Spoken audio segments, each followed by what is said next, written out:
जब मैं जॉब करता था तब मुझे लगता था कि मेरी सैलरी आते ही ये महीना आराम से निकल जाएगा, लेकिन एक्चुअल में वैसा बिल्कुल भी नहीं होता था। जैसी ही सैलरी आती है उसके 10-15 दिन ही जो मेरे खर्चे थे वो धीरे धीरे ख़त्म हो रहे थे और महीने के लास्ट में मेरे पास बिल्कुल भी कम पैसे बचते थे। तो मुझे पता नहीं चलता था कि वो पैसे एक्चुअल में हो जाता कहाँ पर है। और यही मोमेंट था, तब मैंने सोचा कि मुझे अपने पैसे को समझना पड़ेगा, वरना मैं इसी साइकिल में फंसा रह जाता और मैं कभी भी अपने पैसे को नहीं मैनेज कर पाता और मेरी सैलरी आती और महीने के एंड में खाली हो जाती। तो इसी का प्रॉब्लम इस वीडियो में हम शेयर करने वाले हैं। वो जो पैसे थे वो मेरे फालतू चीज़ों पर वेस्ट हो रहे थे और महीने के लास्ट में मेरे पास बहुत ही कम पैसे बचते थे और मुझे पता भी नहीं चलता था और मेरी धीरे धीरे सैलरी ख़त्म हो जाती थी। महीने के 10-15 दिन में ही आधी सैलरी तो उसी में चली जाती थी। और यही मोमेंट था, तब मुझे रियलाइज हुआ कि मुझे अब तो पैसे के बारे में सीखना ही पड़ेगा और मैंने यहाँ पर अपनी फाइनेंशियल जर्नी स्टार्ट की। तो सबसे पहले अपने पैसे को समझो, फिर उसे कंट्रोल करो।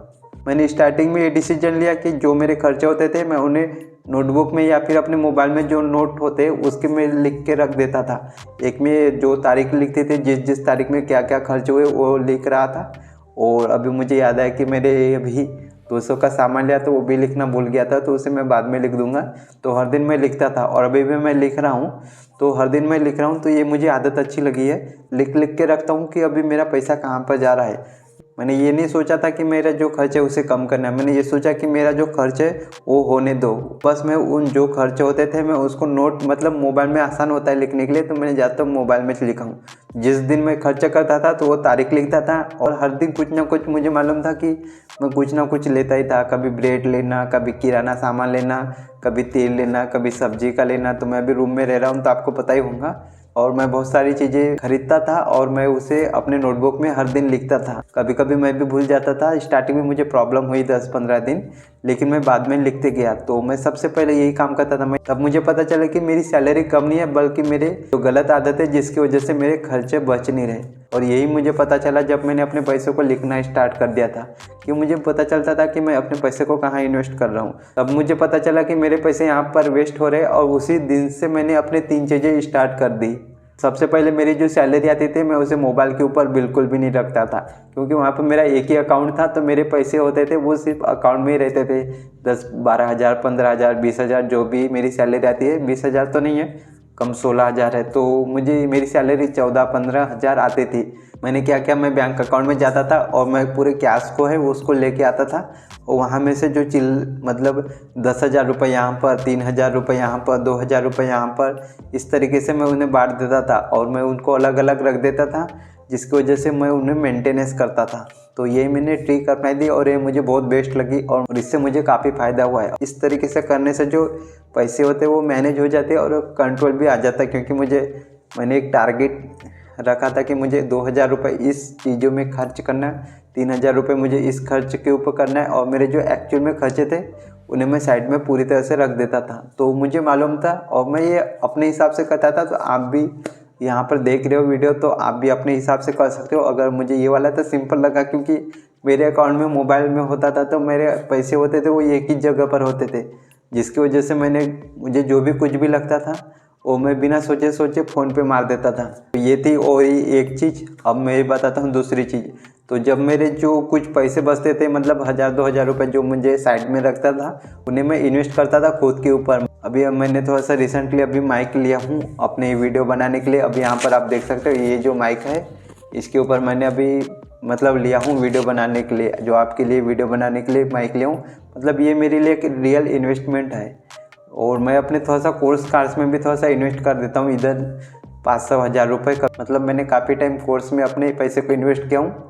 तो मैं वीडियो बनाने के लिए और एक सामान ले रहा हूँ, उसके लिए मैं अभी पैसे जोड़ के रख रहा हूँ। तो जब मैं उसे बाय करूँगा तो मैं आपको वीडियो में दिखा दूँगा।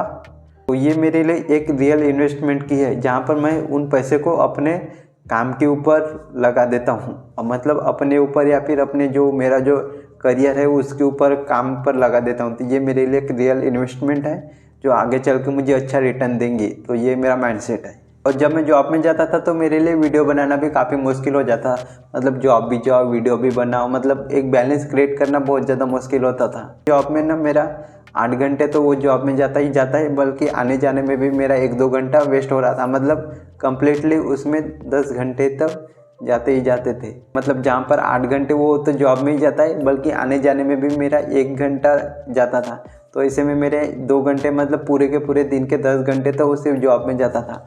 तो मैं 6 घंटे एटलीस्ट सोता ही सोता हूँ, तो 10 घंटे और 6 घंटे यहाँ पर होता था। और मैं वीडियो बनाने के लिए मुझे काफ़ी ज़्यादा टाइम भी नहीं मिलता था। तो बाकी की चीज़ों में भी काफ़ी ज़्यादा मतलब बैलेंस करना बहुत ज़्यादा मुश्किल हो जाता था। तो बहुत ज़्यादा प्रॉब्लम होती थी स्टार्टिंग में, लेकिन धीरे धीरे मैं उन चीज़ों को संभलते गया और अपने टाइम को भी मैनेजमेंट करते गया। और टाइम को मैनेजमेंट करते करते मैंने अपनी हैबिट भी बना ली, क्योंकि स्टार्टिंग में ना थोड़ा सा मूड भी बहुत ज़्यादा प्रॉब्लम होता है, क्योंकि जब आप इतना थके होने के बाद भी आप वीडियो बनाते हो। और जब मैं इस तरीके से बैठता था तो मेरे जो कमर होती थी वो बहुत ज़्यादा दर्द देती थी, फिर भी मैं अपनी वीडियो बनाता था। किसी भी तरीके से मैंने वीडियो बनाया था, कंप्लीट करता था। और इसीलिए मैंने अपना एक सिंपल सा सिस्टम बनाया था। 1 घंटा सिर्फ लर्निंग के ऊपर देता था, जो मेरी फाइनेंस की लर्निंग होती थी उतनी के ऊपर मैं अपना एक घंटा देता था, सिर्फ 1 ही घंटा देता था।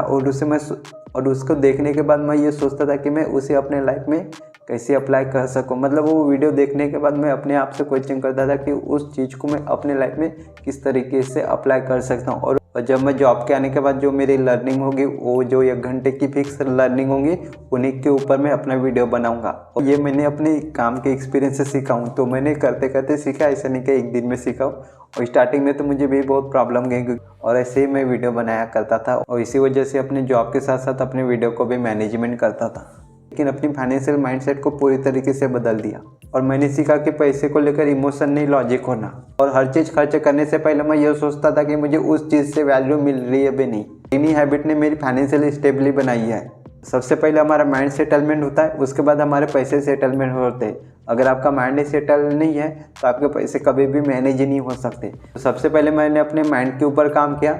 जिस भी कंडीशन में मेरी फाइनेंशियल स्टेबिलिटी थी वो धीरे धीरे बढ़ती गई। तो सबसे पहले अपने माइंड को सेटल करो, उसके बाद आपके पैसे अपने आप सेटल हो जाएंगे। और ये थी मेरी फाइनेंशियल 3 हैबिट जो मैं आपके साथ शेयर किया हूँ। अगर आपको ये वीडियो अच्छी लगी हो तो वीडियो को लाइक एंड चैनल को सब्सक्राइब करते हुए मिलते हैं नेक्स्ट वीडियो में। तो इस यूट्यूब चैनल में आपको फाइनेंशियल जर्नी देखने को मिलेंगी, जहाँ पर अपनी मैं रियल एक्सपीरियंस शेयर करता हूँ।